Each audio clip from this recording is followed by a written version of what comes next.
언제나 우리와 함께 하시는 주님 감사합니다. 우리의 삶을 돌아보면 때때로 우리가 이해할 수 없는 사건도 많이 일어나고 있지만 그러나 그 모든 것을 주께서 주관하시고 통제하시고 또 다스리는 줄로 믿습니다. 오늘도 우리의 삶 가운데 역사하시는 주님께 찬양하며 언제나 감사한 마음을 갖게 하시니 감사합니다. 오늘도 주님 연약한 우리들을 긍휼히 여기사 말씀을 보내셔서 말씀으로 힘과 위를 얻도록 인도하여 주옵소서. 부족한 중에 주의 말씀을 들고 섰습니다. 연약하고 부족하오니 주여 긍휼히 여기사 사용하여 주시옵소서. 말씀이 우리의 힘이 되고 우리의 삶의 지침이 되도록 도와 주시옵소서. 함께하여 주심을 믿사오며 예수님 이름으로 기도하옵나이다. 아멘. 네, 제가 지난주에 우리 선배 선교사님, 우리 교회 그 여전도에 헌신 예배 때 오셨던 그 선교사님 어머님의 장례식을 있어서 다녀왔습니다. 이 장례식을 다녀오면 그 밤에 잠이 잘 오지 않고 참 인생이 참 허무하다부터 시작해서 참 생각해보니 내 주변에 참 먼저 세상을 떠난 분이 많이 계시는구나. 어릴 적 교회 선배들부터 같이 있던 동료들, 또 군대에서 만났던 분들, 뭐 이런저런 또 가장 친했던 친구, 이렇게 먼저 가신 그런 생각을 하게 되면서 참 인생이 어쩜 이렇게 허무한가. 그렇게 열심히 또 헌신하며 사시던 분들도 이렇게 죽음으로 끝나는가 하는 생각으로 저 인생 무상을 좀 느끼게 됩니다. 또 한편으로는 나의 죽음도 생각하게 되죠. 손주는 나를 할아버지라고 부르는 그런 나이가 됐는데 참 인생의 의미가 뭔지, 남은 생을 어떻게 살아야 되는지 하는 것을 다시 한번 좀 생각하게 되는 것 같습니다. 그런 면에서 전도서에 초상집에 가는 것이 잔치집에 가는 것보다 낫다 하는 그 말씀 그대로 어쨌든 장례식이나 또 소천 소식을 들을 때마다 내 자신의 삶을 돌아보게 되는 그런 유익한 기간들을 갖게 되는 것 같습니다. 우리가 다 아는 것이지만 죽음에 대해서는 세 가지 분명한 사실이 있습니다. 하나는 보편성이죠. 죽음은 모든 사람에게 찾아온다는 겁니다. 남녀노소 빈부귀천 여긴 아무런 예의도 없습니다. 누구도 죽음을 피할 수 없다. 죽음은 만약에가 아니라 반드시입니다. 그래서 어떤 면에서는 죽음처럼 공평한 것도 없습니다. 재벌 회장이든 또 한 시대를 풍미했던 어떤 인사를 하더라도 결국 죽음 앞에는 다 공평하게 떠나가게 되는 것을 보게 되죠.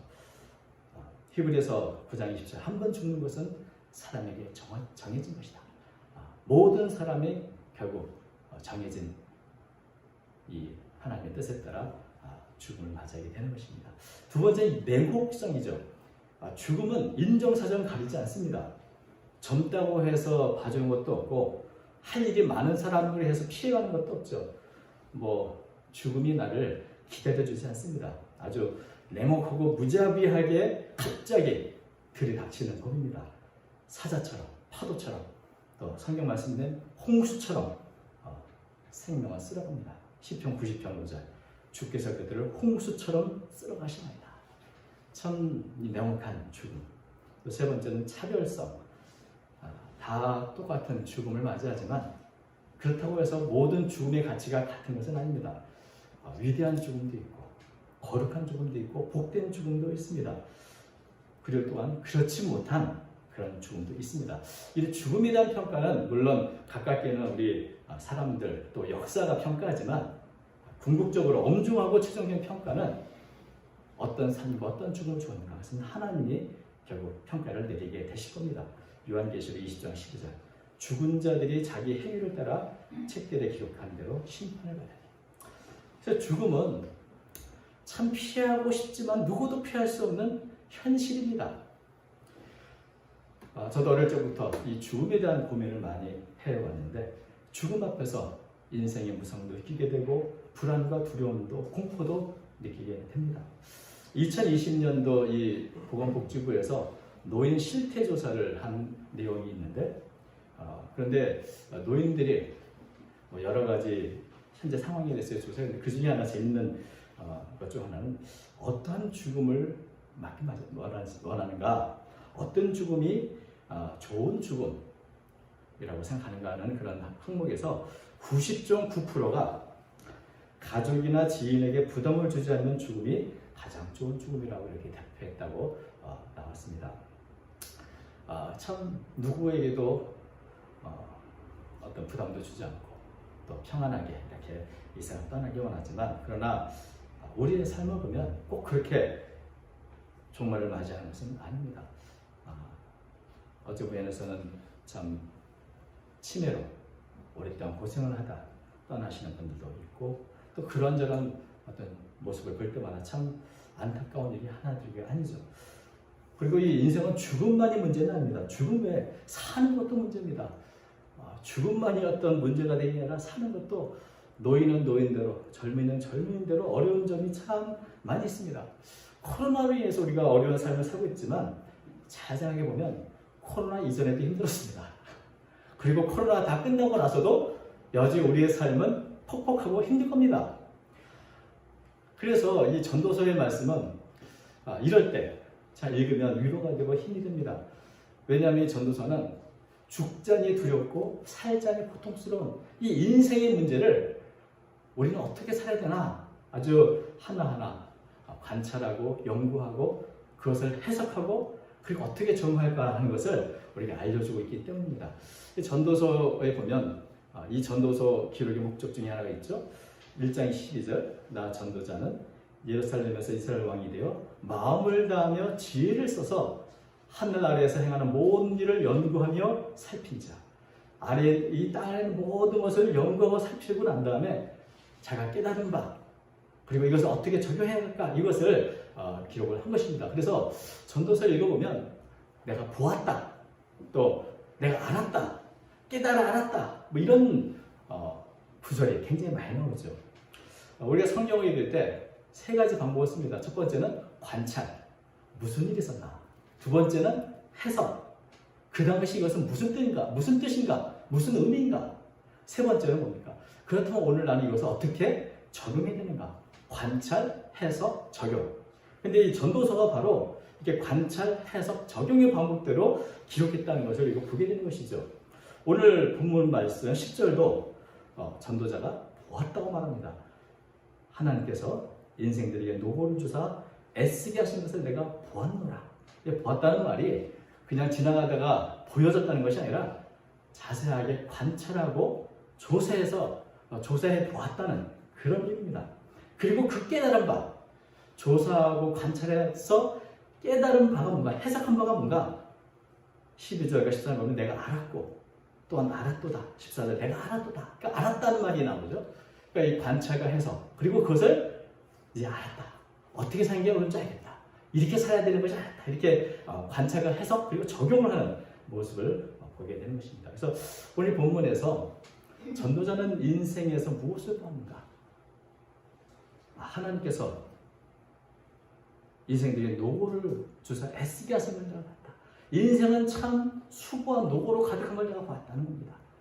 애쓰고 열심히 일하고 참 끝없이 돌아가는 쳇바퀴처럼 일하고 또 일하고, 그래서 월요일이 두려운, 사람만 월요일이 두려운 게 아니라 공항에서 일하는 이 마약을 찾아내는 이 감시병이라고 그러나요? 감시병, 그 마약 탐지병, 마약 탐지견도 월요일을 싫어한답니다. 또 일할 거구나. 네, 참 월요일마다 참 힘든 모습을 우리가 보게 되는데, 이렇게 인생은 수고를 줘서 애쓰게 하신 것, 참 인생이 힘들구나. 그런데 문제는 뭡니까? 이렇게 애쓰고 일만 하고 살다가 결국 죽음으로 끝납니다. 참 허무하다. 헛되고 헛되다. 이 인생이 얼마나 이 관찰하고 느낀 것들 중에 하나의 허무가 있다는 것을 우리는 이미 알고 있습니다. 그런데 그렇다면 인생은 살만한 가치가 없는 것인가? 이 인생을 가만히 관찰하고 나서 깨달은 바가 무엇인가? 그게 11절에 나옵니다.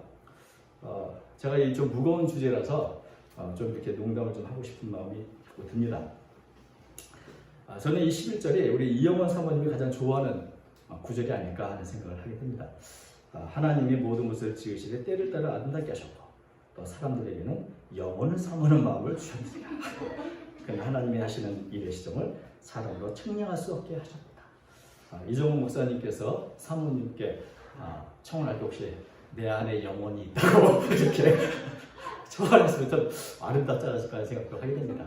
아무튼 여기 보면 인생의 노고, 수고, 허물을 관찰하고 연구하고 조사했더니 전도자가 깨달은 바가 뭐냐면 이 시간, 인간의 모든 시간의 설계자는 그날 결국 하나님이시다는 겁니다. 하나님께서 때를 따라 아름답게 하셨다. 인생에 늘 수고하고 애쓴 것밖에 없는 것처럼 보이지만 사실은 그 안을 가만히 들여다보면 그 안에 아름다운 시간들이 참 많이 있습니다. 우리는 내가 겪었던 아픔, 슬픔, 눈물 때문에 그것을 다 잊어버리고 살지만 여러분의 삶 한번 돌이켜보십시오. 슬프고 고통스러운 것밖에 없었습니까? 아니면 즐겁고 행복하고 가슴 뛰던 그런 행복한 때도 있지 않았겠습니까? 그런 면에서 내가 너무 가진 고통이나 또 어떤 사건 때문에 내가 그 모두 다 있을지 모르지만 그러나 우리의 인생은, 우리의 모든 시간은 설계되신 하나님의 뜻을 따라, 때를 따라 아름다우셨다는 것을 말해주고 있는 것이죠. 때로는 우리가 그것을 쉽게 잊어버리고 아픈 기억만 왜곡되게 크게 여기고 있지만 그러나 우리의 삶은 때를 따라 하나님은 아름답게 하셨다. 가만히 생각해보면 우리가 참 이런 사건은 없었으면 좋겠다. 왜 저 사람 때문에 내가 고통을 당했을까? 이런 사건들도 많이 있습니다만은 그것도 돌이켜보면 다 뜻이 있고 의미가 있는 일이었습니다. 하나님은 그 모든 것까지도 다 때를 따라 아름답게 하신 것이었습니다. 흔히 사용하는 예절 중에 하나의 가시는 아프고 귀찮고 고통스러운 것이지만 그런 가시 같은 시간이 있어서 생선은 살이 붙고 우리의 인생은 풍성해지는 것입니다. 고통을 겪어보지 않은 사람의 삶은 밋밋하지만 파란만장하게 정말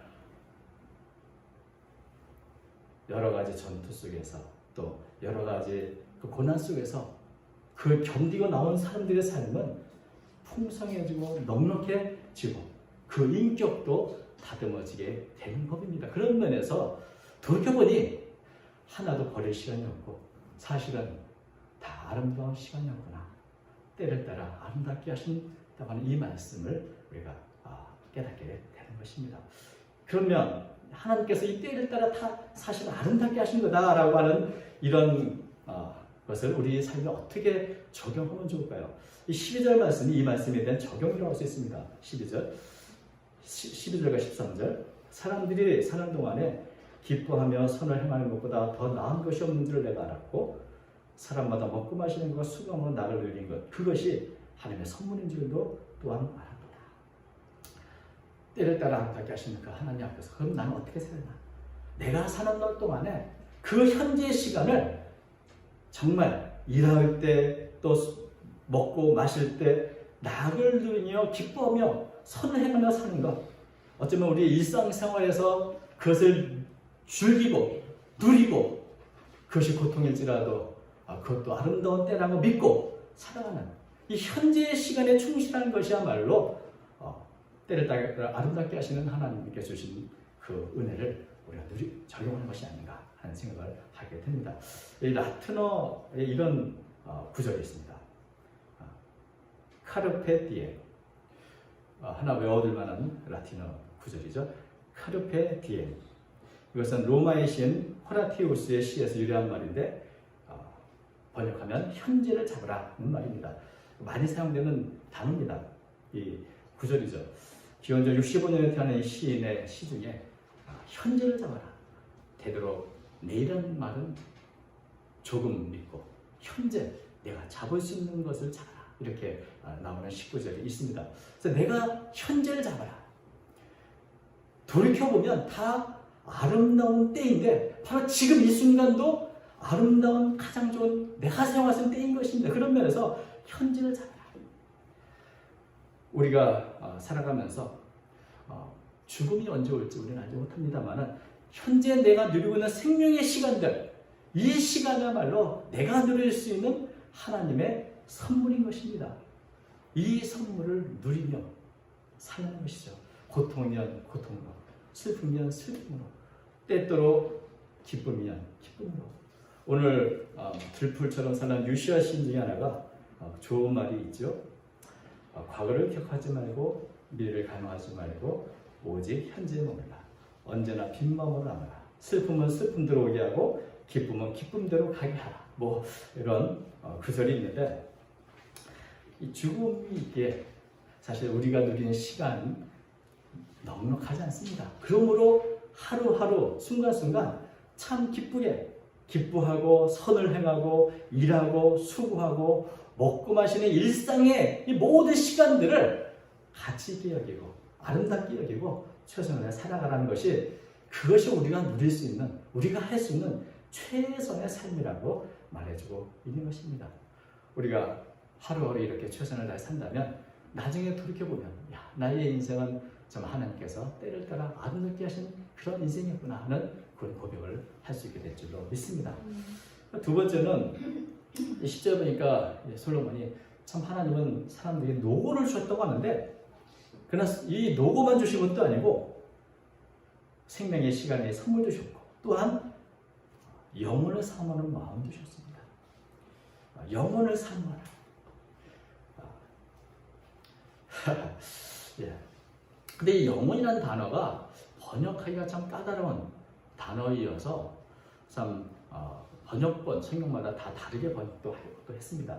이 영혼, 시간을 초월한 어떤 영원무궁함을 의미하기도 하고, 과거와 미래를 의식하는 시간 의식을 말하기도 하고, 또 그렇기 때문에 아주 다양한 어떤 번역이 있는데, 저는 이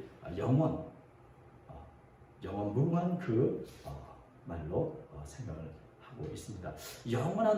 영원이라는 이 단어는 사실은 사람에게 사용되기에는 부적합한 그런 단어죠. 왜냐하면 이 단어는 사실 하나님께 합당한 그런 단어라고 볼 수 있습니다. 하나님은 영원하시고 하나님의 말씀도 영원하지만 사람은 유한한 존재고 시간에 매인 존재이기 때문에 사실 이 영원이라는 단어가 어울리지 않습니다. 우리가 늘 하는 말 중에 하나가 유한은 무한을 이해할 수 없다. 영원이라는 말을 많이 쓰긴 하지만 실제는 영원이라는 단어 의미도 사실 다 알지 못하죠. 오직 하나님께 합당한 이 단어. 근데 하나님은 이 제한된 우리 유한한 사람의 마음속에 어쩌면 사람 자신도 이해할 수 있는 영혼을 심어주었다는 겁니다. 우리 가슴에. 100년도 못 사는 우리 인생에 끝없이 하나님께 합당한 그 영원 무궁한 그 개념을 마음에 두셔서 주셨다는 거죠. 그래서 우리 사람은 참 때로는 김사과 시인의 말처럼 100년도 못 살면서 1000년의 근심을 산다 이렇게 얘기가 있죠. 그런 19절 있지만 100년도 못 살면서 영혼을 가슴에 품고 살아가는 그런 존재가 된 것입니다. 그래서 인간은 다 종교적인 그런 마음을 갖고 있죠. 제대로 알지 못하니 그 어떤 다른 것을 섬기고는 있지만 그 이유가 뭔가, 이 종교적으로 되는 이유가 뭐냐면 가슴 속에 하나님의 두신 영혼에 대한 갈망이 있기 때문에 그런 것입니다. 그 하나님께서 왜 이런 마음을 주셨을까? 사람들에게 그 가슴에, 그 마음에 영혼을 주셨을까? 영혼을 사모하는 마음을 주셨을까? 그것은 하나님이 바로 영원한 생명을 우리에게 주시기 원하기 때문이라고 저는 믿습니다. 인생이 허무하게 죽음으로 끝난다. 그것이 아니라 우리 가슴 속에 영원한 세계가 있다. 영원한 하나님의 나라가 있다는 것을 알고 추구하도록 바라보도록 이 마음을 주었다고 저는 믿습니다. 전도서에 보면 12장 5절 이는 사람이 자기의 영원한 집으로 돌아가고 라는 구절이 있는데, 하나님은 우리를 위해서 영원한 집을 예비해 놓으셨습니다. 죽음이 끝이라는 인생이 허무하지만 하나님께서 우리를 위한 영원한 집을 예비해 놓으셨고 그 집으로 들어가기 원하시기 때문에 영원을 사모하는 마음을 우리에게 주셨다고 저는 믿습니다. 우리에게는 영원한 집이 준비되어 있다. 예수님께서 말씀하신 것처럼 내 아버지 집에 거할 것이 많다. 그래서 너에게 일렀으리라. 요한복음 14장 2절과 3절을 보면 주님께서 십자가의 죽음과 구속을 통해서 이제는 우리를 위해 거처를 예비하러 간다 약속해 주셨는데, 바로 이 영원한 하나님의 나라의 집, 그 집이 있음을 알고 그 나라를 바라보도록 이러한 영혼을 사모하는 마음을 주었다고 저는 믿습니다. 우리의 삶은 참 허무한 것 투성입니다만은, 그러나 이 허무한 인생 속에서 하나님은 허무하지 않은 영원한 것을 우리 가슴에 심어 놓으셨습니다. 하나님의 형상대로 창조된 인간은 결국 이 땅의 삶이 전부가 아니고 영원한 하나님의 나라가 있다는 것입니다. 그 나라를 바라볼 수 있는 소망, 믿음, 그리고 주님께서 우리에게 주신 이런 은혜들을 더 사모하면서 살도록 이런 마음을 주셨습니다. 우리 마음에 영혼이 있기 때문에 그 마음이 하늘과 연결이 되어 있는 것입니다. 세 번째는 이 모든 것을 살펴보고 나서 왜 하나님은 이렇게 하셨을까? 특별히 인간은 너무나 부족해서 하나님이 하시는 모든 일을 우리는 다 알 수가 없습니다. 하나님이 하시는 일의 시종을 다 측량할 수 없습니다. 하나님이 하시는 일 분명히 완전하고 목적이 있지만 그 자체를 다 깨달을 수가 없습니다. 우리는 하나님의 뜻, 하나님이 하시는 모든 일들을 다 알면 좋겠다라고 이렇게 생각하지만 그것은 불가능한 일입니다. 사실 하나님이 하시는 일이 그렇게 단순하지 않습니다. 알려주셔도 우리가 다 이해할 수 없는 것입니다. 어린아이에게 고등수학과 통계를 가르치려 해보십시오. 나도 모르지만 어린이에게 그렇게 가르쳐줘도 아무리 어떻게 좀 쉽게 가르쳐줘도 알 수가 없는 것처럼 하나님이 행하시는 모든 일들을 우리가 다 알 수 없습니다. 그리고 때로는 모르는 것이 하나님의 은혜이기도 합니다. 만약에 사람의 죽음의 때를 나 자신뿐만 아니라 모든 사람의 죽음을 내가 안다 하면 과연 우리가 현재 기뻐하며 살 수 있겠습니까? 내일 무슨 일이 날 텐데, 내일은 누가 어떤 일이 있을 텐데, 뭐 이런 걸 다 안다면 사실은 하루하루가 정말 유리판을 걷는 것 같지. 그것을 모르기 때문에 우리는 내일 당장 죽을지라도 오늘은 기뻐하고 오늘 하루의 삶을 기뻐하고 또 감사하며 살아갈 수 있게 되는 그런 면에서 모르는 것이 하나님의 은혜일 수도 있는 것입니다. 그래서 하나님이 하시는 이 것들은 어떤 것인가? 14절 하나님께서 행하시는 모든 것은 영원히 있을 것이라. 그리고 더할 수도 없고 덜할 수도 없고 그것에 덜할 수도 없나니 하나님이 이같이 행하심은 사람들이 그의 앞에서 경외하게 하려 하신 줄 내가 알았도다. 결국 이 모든 하나님의 섭리와 신비스러운 하나님의 역사와 하나님의 모든 일들이 영원히 계속되고 완벽하게 이루어지지만 우리 사람 것에 아는 바가 너무나 적습니다. 그러므로 그 하나님이 하시는 앞에서 우리는 두렵고 떨리는 경외하는 마음을 갈 수밖에 없는 것이죠. 여기 보면 하나님을 경외하라는 말씀이 아니라 하나님 앞에서 경외하도록 하라. 그 말은 무슨 뜻입니까? 하나님 앞에서 하나님의 행하시는 일들 앞에서 우리는 교만한 마음이 아니라 두렵고 떨리는 마음을 가져야 한다는 것이죠. 그리고 그런 마음이 있어야 우리는 하나님을 경외할 수 있는 것입니다. 하나님의 행하시는 일들, 내가 할 수 없는 그 모든 신비막지한 사건들 앞에서 우리는 가슴을 여의고 참 겸손한 마음으로 두렵고 떨리는 마음, 경연한 마음을 가질 수 있고 이런 자세와 태도로 우리는 진정으로 하나님을 경외할 수 있게 되는 것이죠. 하나님은 어떤 분이신가? 이제 있는 것이 옛적에도 있었고 장래 있을 것도 옛적에 있었나니 하나님이 이미 지난 것을 다시 찾으시느니라. 해 아래 새 것은 없습니다. 오늘 우리가 고민하는 인생의 허무나 고통의 문제는 벌써 수천 년, 수만 년 전에 모든 인류가 고민하고 애써왔던 것이고 그 대답도 그때나 지금이나 변함이 없습니다. 현재를 즐겨라. 우리가 살아서 현재를 찾아라. 그리고 영혼을 사모하고 바라봐라. 그리고 하나님 앞에서 경외하는 마음을 갖고 하루하루 내게 주어진 일을 하나님의 뜻이 무엇인가 분별하면서 살아가는 것. 이것이 예나 지금이나 우리가 살아야 할 모습인 것입니다. 아무리 시간이 지나서 또 수천이 흘른다 할지라도 하나님과 인간의 관계, 그것은 또한 변함이 없을 것입니다. 과거나 현재나 미래도 똑같은 인생의 문제들은 계속해서 반복될 것입니다. 오늘 이 말씀을 통해서 정말 우리가 어떻게 살아야 되는가, 죽음 앞에서 우리는 그 죽음 어떻게 준비해야 되는가, 우리가 할 수 있는 것, 매일매일 기쁘게 선을 행하면서 살자. 하나님께 감사하며 하나님의 나라를 바라보며 소망을 갖자. 그리고 하나님 앞에서 경외하는 마음, 늘 두렵고 떨리는 마음으로 하나님을 섬기며 살아가는 그것이 우리가 살아갈 수 있는 가장 귀한 삶인 줄로 믿습니다. 생명의 시간을 선물로 주신 하나님 앞에서 그 선물을 잘 활용해서 하루하루 기쁘고 감사하고 또 복된 그러한 삶을 살아가시길 주의 이름으로 축원합니다. 기도하겠습니다.